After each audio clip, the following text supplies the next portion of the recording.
Hello friends, welcome back to my channel SRK drama explain. Friends, ये video मैं लोगों के एंटरटेनमेंट के लिए बनाती हूँ, so please watch full, share, subscribe and like this video. So दोस्तों, पार्ट की स्टार्टिंग वहीं से होती है जहाँ पर प्रीवियस पार्ट फिनिश हुआ था। माया आवाज़ें सुन लेती है, तब वो डैन से हेल्प की डिमांड करती है। डैन हेल्प नहीं कर पाता है क्योंकि जनरल ने उसे रोक जो दिया था, बट बेन कहा कि सुनने वाला वो तो करने अपनी ही वाला है। इसी वजह से वो माया से मिलने के लिए चाहता है और ये सब मैट देख करके काफ़ी परेशान था। गार्ड्स उसे देख लेते हैं, उसे अपनी जान बचानी थी, इसी वजह से वो वहाँ से भाग जाता है। डैन ज़बरदस्ती माया से मिलना चाह रहा था, लेकिन जनरल का कहना था वो माया के साथ ऐसा कर सकता है तो डैन के साथ तो बहुत कुछ कर सकता है। इसी वजह से डैन उसकी सारी बातें माने। इधर बेन जैसे तैसे करके माया के रूम तक पहुंच जाता है और अंदर जाता है जहाँ पर माया लॉक थी। माया सडनली बेन को देखकर टाइटली हग कर लेती और यहाँ पर उसे देख करके काफ़ी परेशान भी थी। बेन माया से और झूठ नहीं बोल सकता था, इसी वजह से वो माया के सामने अपनी पूरी सच्चाई बता देता है कि उसकी रियलिटी क्या है और वो माया के पीछे क्यों पड़ा था अपने मिशन की वजह से, जिस पर माया को बुरा लगता है और वो बेन को थप्पड़ भी जड़ देती है। तुम भी उन्हीं लोगों की तरह निकले जिन्होंने मुझे चीट किया।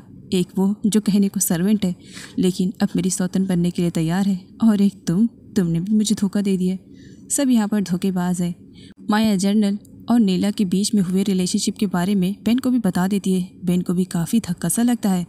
माया मरने के लिए चाहती है, लेकिन बेन उससे इतनी बड़ी गलती करने से मना कर देता है कि जिन लोगों ने उसे यहाँ तक पहुँचा दिया है, क्या है वो उन लोगों से रिवेंज नहीं लेगी। बेन माया को रियलाइज़ करवाता है कि वो बहुत ही रिचेस्ट फैमिली से बिलोंग करती है और उसकी पावर बहुत ज़्यादा है। वो अपनी पावर का यूज़ करे, साथ ही उसे कुछ समझाता भी है। डैन जनरल को मना करता है कि वो इस गैंग में बेन को इन्वॉल्व ना करे, जबकि बेन एक ऑफिसर है और स्पाई भी, तो क्या लगता है कि वो हमारी मदद करेगा? ऐसा बिल्कुल नहीं है, उसे अपनी टीम से निकाल देना ही बेहतर रहेगा। जिस पर नीला उसे थप्पड़ भी मारती है कि हमारे कहने के अकॉर्डिंग उसे सब कुछ करना है। डैन नीला को रियलाइज़ करवाता है कि उसने हेल्प करने के लिए क्या रीज़न दिया था, और वो रीज़न अगर उसे नहीं मिला तो सच में वो सबको तबाह व बर्बाद भी कर सकता है। जनरल डैन को धमकी देते हैं कि वो नीला के साथ बदतमीजी ना करे, वरना वो उसे शूट भी कर सकते हैं। उनके बीच में बातें और बढ़ती, लेकिन सही टाइम पर माया आ जाती है। माया डैन को हैंडल करती है और यहाँ पर जनरल के साथ वो इस तरीके से प्रोटेंड करती है और उसे हस्बैंड बोलती है, मानो उनके बीच में तो कुछ भी ऐसा हुआ ही नहीं, सब कुछ नॉर्मल है। और वो नीला की हेल्प के लिए भी तैयार थी। नीला काफ़ी परेशान थी। इधर मैट आकर के जनरल के घर पर उसने जो कुछ भी देखा था वो सब कुछ अपने डैड को बताता है। साथ ही हैरान था कि बेन वहाँ पर क्या कर रहा है। डैड मैट से कहते हैं कि वह इन सारे मैटर से दूर रहे। तब यहाँ पर मैट को कुछ अजीब लगता है और सच में उसके डैड जनरल से मिले हुए हैं और जनरल की हेल्प भी करते हैं ड्रग्स डीलिंग में, लेकिन इसके बारे में अभी तक किसी को आइडिया नहीं है। इधर माया और जनरल को एक साथ दिखाया जाता है। माया काफ़ी खुश थी। जनरल रीज़न पूछते हैं कि इस तरह अचानक से तुम्हारा माइंड क्यों चेंज हुआ, जिस पर माया स्माइल करते हुए कहती है, बस चेंज हो गया, तुम्हारी हेल्प करने का दिल कहा तो बस हाँ कह दिया, लेकिन इस हेल्प के बदले में मुझे बहुत कुछ चाहिए। जनरल के रीज़न पूछने पर माया बताती है, तुम्हारे सारे एसेट्स एंड तुमसे आज़ादी, इट मीन्स मुझे तुमसे डिवोर्स चाहिए। जिस पर जनरल डिवोर्स पेपर निकालते हैं, इसे तो मैंने पहले से तैयार करके रखा हुआ था, अच्छा हुआ तुमने ही ऑफ़र कर दिया मुझे। जनरल की जाने पर माया रोक देती है, ओह हाँ ऐसे ही चले जाओगे, क्या लास्ट किस नहीं करोगे? और जनरल और माया के बीच में यहाँ पर किस सीन को भी दिखाया जाता है, जिसे पीछे से नीला देख लेती है। नीला को बुरा लगता है। माया बेन से एक रूम में मिलने के लिए आती है क्योंकि बेन को एक रूम में लॉक करके रखा गया है। माया बेन से बता दी है कि उसने सब कुछ वैसा किया जैसा बेन चाहता था। माया काफ़ी खुश है कि उसे जनरल जैसे आदमी से छुटकारा जो मिल जाएगा, और वो चाहती थी कि वो उसकी तबाही अमेरिका में बैठ करके मज़े से न्यूज़ पर देखे। डैन नीला के साथ फ्लर्ट करता है। नीला मना करती है। मना करने के बाद भी डैन नहीं मानता है, जहाँ नीला उसकी औकात दिखाती है और उसे धमकी भी देती है कि अगर उसने अपने लिमिट्स क्रॉस करने की कोशिश की तो उसे मार भी देगी जब तक कि डील पूरी ना हो जाए। बेन डैन और जनरल के बीच में फाइटिंग करवाना चाह रहा था, लेकिन प्लानिंग उल्टी पड़ जाती है और जनरल के हाथों से बेचारा बेन खुद ही पिट जाता है। और इस बीच बेन के हाथों से रिंग निकल जाती है जो कि वो मुख के लिए अभी तक संभाल के रखा है, और ये सब नीला देख लेती है। नीला मुख की रिंग को पहचान लेती है क्योंकि वो मुख से पहले भी मिल चुकी थी। बेन उसे रिंग वापस करने के लिए कहता है, लेकिन नीला उसे रिंग वापस नहीं देती है। अगले सीन में डैन को दिखाया जाता है जो मुख को फॉलो कर रहा था। वो भी नीला के कहने पर वो उसकी कार को ओवरटेक करता है जिस वक्त मुख बात कर रही थी मैट से। डैन मुख की कांच को तोड़ता है और उसे वहां से किडनैप करके लेकर के चला जाता है। बेन के फ्रेंड को विलेज की एक लड़की वहां से बाहर निकालती है और उसे जाने का रास्ता भी बताती है। मैट सीसीटीवी फोटोज को चेक करता है जहां पर उसे मुख की किडनैपिंग के बारे में मालूम पड़ता है। वो ऑलरेडी डैन को देख चुका था इसके बारे में वो अपने डैड से बताता है। डैड का कहना था कि वो इन सारे मैटर से दूर रहे और यहाँ पर मैट को अपने डैड की सच्चाई के बारे में पता चलता है कि वो भी जनरल से मिले हुए हैं इलीगल काम करने में। नीला के इशारों पर डैन नाच रहा था और इसी के कहने पर वो मुक को जनरल के घर लेकर आया हुआ था। नीला अपना काम बेन से निकलवाना चाह रही थी, मुक को जरिया बना करके।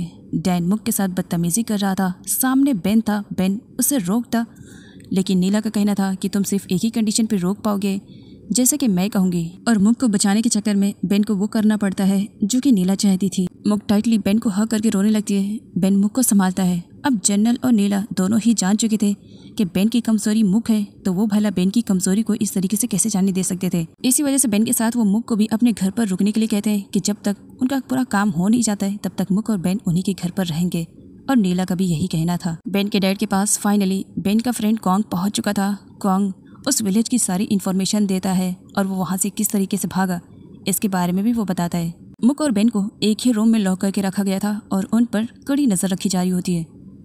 मुक बेन की चोटों को देखती है और उसे सॉरी बोलते हुए कहती है, हमेशा तुम्हारी लाइफ में प्रॉब्लम्स क्रिएट करती हूँ ना, मेरी वजह से ये सब हुआ ना, मेरी वजह से तुम्हें वो करना पड़ा जो कि तुम नहीं करना चाह रहे थे।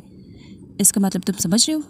बेन कहता है, इसका मतलब क्या है? जिस पर मुक कहती है, इसका मतलब तुम मुझे लाइक करने लगे हो, देखना कुछ दिनों में तुम मुझे अपनी गर्लफ्रेंड भी मान ही जाओगे। इस पर बेन कहता है, ऐसी बात नहीं है। मुक कहती है, तुम जब झूठ बोलते हो तो और भी ज़्यादा क्यूट लगते हो, जैसे कि अभी लग रहे हो। मुक बेन को बताती है कि वो इसके मिशन ख़त्म होने का इंतज़ार करिए, तब तक इंतज़ार करेगी जब तक बेन उसे रिंग ना पहनाए। साथ ही यहाँ पर मुक इनडायरेक्टली बेन को ये भी बोल देती है कि वो उसे लाइक करती है। इस बात पर बेन काफ़ी खुश भी होता है और वो मुक की नोज़ पे किस करता है। तब सडनली मुक बेन को उसके लिप पर किस करती है। कॉन्ग को उस विलेजर गर्ल से जितनी भी इन्फॉर्मेशन मिली थी, अब उस इन्फॉर्मेशन के अकॉर्डिंग वो अपना काम करना स्टार्ट कर देता है। और उसके बताए हुए लोकेशन पे पहुंचने के बाद कॉन्ग को वहाँ पर बहुत सारे ड्रग्स मिलते हैं जो कि जनरल डिलीवर करने वाला था। न्यूज़ को देखने के बाद जनरल आउट ऑफ कंट्रोल हो करके सीधा बेन के रूम में जाता है और बेन की अच्छी वाली पिटाई करता है कि ये सब कुछ इसकी वजह से हुआ है, इसी ने ज़रूर कुछ कहा होगा। जहाँ पर बेन कहता है कि उसने कुछ भी नहीं किया है। नीला सिचुएशन को हैंडल करती है। जाने से पहले वो मुक को भी थप्पड़ मार के जाती है, जिस पर मुक कहती है, बस एक बार यहाँ से बाहर निकलने दो ना, फिर तुम्हें बताती हूँ इस थप्पड़ का जवाब। आई बड़ा मुझे मारने के लिए, बस एक बार निकालो तो फिर बताती हूँ कौन स्ट्रॉन्ग है। बेन मुक को शांत करवाता है, आई नो तुम स्ट्रॉन्ग हो, लेकिन इस वक्त थोड़ा कामनेस से काम लो। जनरल के पास थोड़े से ही ड्रग्स बचे हुए थे जो कि उसने ज़मीन में दबा कर रखा हुआ था, लेकिन इतने से काम नहीं बनने वाला था। नीला को बुरा लगता है कि वो अपने विलेज के लिए जो करना चाह रही थी अब उसे करने में वक्त लगेगा, और इसका गुस्सा भी वो जनरल पर ही निकालती है कि सब कुछ उसी की लापरवाही से हुआ है, जबकि जनरल का कहना था कि तुम्हारी प्लानिंग के अकॉर्डिंग सारे ड्रग्स को यहाँ पर रखा गया था। मुक बेन को ब्लैंकेट से कवर करने वाली थी, लेकिन उस वक्त बेन उठा हुआ था। वो मुक को टाइटली पकड़ लेता, क्या करने की कोशिश कर रही थी। इस पर मुक कहती है, कुछ नहीं, बस तुम्हें ब्लैंकेट उठा रही थी, तुम्हें ठंड लग रही होगी ना।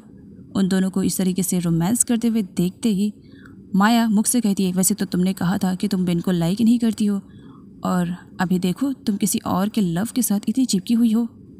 जिस पर मुक कहती है, नहीं मैडम, ऐसी कोई बात नहीं है, आपने बिल्कुल सही सुना था, मैं बेन को लाइक नहीं करती हूँ। मुक इस वजह से झूठ बोल रही थी क्योंकि उसे अच्छे से मालूम है कि माया की भी पावर बहुत ज़्यादा है, कहीं बेन के लाइफ में वो और ज़्यादा प्रॉब्लम ना क्रिएट कर दे। बेन मुक से कहता है, फिर कल रात हुई कि इसके बीच में तुमने क्या कहा था कि तुम मुझे लाइक करती हो, प्यार करती हो, और इस तरह फिर झूठ क्यों बोल रही हो। मुक बेन को शांत होने के लिए कहती है, लेकिन बेन शांत नहीं होता है क्योंकि वो मुक के इशारे को नहीं समझ पा रहा था। माया उन दोनों के झगड़े को शांत करवाती है। बेन माया को साफ कह देता है कि वो सिर्फ और सिर्फ मुक को लाइक करता है। बेन यहाँ पर माया का फेवर चाहता था और माया फेवर देने के लिए तैयार भी थी। आगे नीला अपने भाई से मिलती है, जहाँ पर वो बहुत ही ज़्यादा खुश थी। यहाँ पर प्रिंसेस का बहुत ही ज़्यादा भड़का हुआ था, वो भी जनरल पर, कि उसकी लापरवाही की वजह से उनका काम सही तरीके से नहीं हो पाएगा और वो फिर इतने ज़्यादा ड्रग्स का इंतज़ाम कहाँ से करेंगे। जिस पर प्रिंसेस का जनरल को शूट करने वाले थे, जनरल खुद ही गन दे देते हैं, ये लो शूट कर दो अगर तुम्हें लगता है कि इन सब में गलती मेरी है। लेकिन नीला ऐसा नहीं करने देती है। वो जनरल के आगे आकर के खड़ी हो जाती है और अपने ब्रदर से जनरल को बचा ही लेती है। जबकि प्रिंसेस का कहना था कि वो अब जनरल के साथ और ज़्यादा मिलकर के काम नहीं कर सकते, वो अपने डैड और मॉम के कातिलों को इस तरह नहीं छोड़ सकते, वो जनरल को शूट कर देंगे। लेकिन नीला ऐसा नहीं करने देती है। माया और बेन दोनों भागने वाले थे और इसमें माया उनकी हेल्प करने वाली थी, लेकिन माया सिर्फ बेन की हेल्प करने के लिए तैयार थी, मुक की हेल्प करने के लिए वो तैयार नहीं थी। जहाँ पर बेन माया को समझाता है कि वो मुक से प्यार करता है, उसके बिना वो यहाँ से नहीं जाएगा। यहाँ पर माया का गार्ड बेन को रोकने की कोशिश कर रहा था, तब बेन उसे शूट कर देता है और माया को सॉरी बोलता है। सॉरी, हाँ, तुम्हारे सामने ही तुम्हारे गार्ड को मैंने मारा। आगे बेन और मुक को भागते हुए दिखाया जाता है और उन दोनों को भागते हुए डैन देख लेता है। डैन उन दोनों को रोकने की कोशिश करता है, लेकिन सामने माया आ जाती है और डैन को यहाँ पर मालूम पड़ जाता है कि उन दोनों को भगाने में माया का ही हाथ है। डैन इसके बारे में जनरल को इन्फॉर्म कर देता है कि बेन और मुक भाग चुके हैं। मैट के डैड मुक के घर पर आकर बताते हैं कि मुक को किडनैप कर लिया गया है, उसे बचाने में उन्हें कुछ वक्त लगेगा। मुक की मॉम का तो रो रो कर बुरा हाल था और उसकी सिस्टर का भी, कि पता नहीं मुक किस कंडीशन में और किस हाल में होगी, वो ठीक भी होगी कि नहीं। मैट भी ये सब सुन चुका था। उसे बुरा लगता है कि उसके डैड चाहे तो मुक को एक पल में बचा सकते हैं, लेकिन जनरल के साथ मिले हुए हैं, इसी वजह से जनरल की वजह से वो भी मुक को नहीं बचा रहे। मैट को बुरा लगता है कि उसके डैड इस हद तक गिर जाएंगे, इसके बारे में उसे सोचा भी नहीं था। मैट के डैड उसे वार्न करते हैं उनके सारे मैटर से दूर रहने के लिए। मार खाने की वजह से बेन को काफ़ी चोट लगी थी, वो ड्राइव नहीं कर पाता, इसी वजह से मुक ड्राइव कर रही होती है बेन के कहने पर, लेकिन वो दोनों आगे पकड़े जाते हैं, ज़्यादा दूर भाग भी नहीं पाते हैं। इधर बेन की मॉम से मिलने के लिए उनके हस्बैंड आए हुए थे। बेन की मॉम का कहना था कि क्या सच में वो हमेशा इसी तरह अपने मिशन पे लगे रहेंगे, जिस पर बेन के डैड का कहना था कि उनका लास्ट मिशन है और जिस तरीके से बेन ने उन्हें सारी इन्फॉर्मेशन दी है, उस इन्फॉर्मेशन के अकॉर्डिंग वो प्रिंसेस का और जनरल दोनों को ही अरेस्ट कर सकते हैं। ये उनकी लास्ट मिशन है। जाने से पहले बेन के डैड बेन की मॉम को बताकर जाते हैं कि उनके गले में जो नेकलेस है, लास्ट मिशन फिनिश करने के बाद वो बेन की मॉम को देंगे और उसके बाद इन सब से वो रिज़ाइन कर देंगे, अपनी एक हैप्पी लाइफ गुजारेंगे। जनरल ने बेन को बहुत ज़्यादा मारा था कि उसने जनरल के घर से भागने की कोशिश की थी और इधर मुक को एक जगह पर बांध कर रखा हुआ था। बेन की होश आने पर वो मुक के बारे में पूछता है, जिस पर मुक के चिल्लाने की आवाज़ें तो बेन को सुनाई में आ रही थी। बेन को डराने के लिए मुक के सामने डैन को छोड़ दिया गया था। जनरल का कहना था कि अभी तो मुक सेफ है, लेकिन कब तक रहेगी ये कुछ कहा नहीं जा सकता है। और इधर डैन मुक को बहुत ही घटिया तरीके से ट्रीट करता है, जहाँ मुक अपने आप को बचाने के लिए डैन को बाइट भी कर लेती है।